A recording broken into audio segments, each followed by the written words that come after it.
Happy new year వచ్చేసింది జోరుగా, hearty welcome చెప్పేద్దామా హాయిగా. కొత్త కొత్త ఊహల్లో తెలిపోటియా, మనసులోని ఆశల్ని పంచుకో బ్రదర్.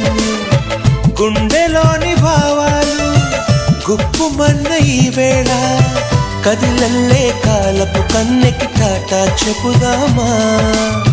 జనవరితో అడుగులు వేస్తూ ముందుకి పోదామా.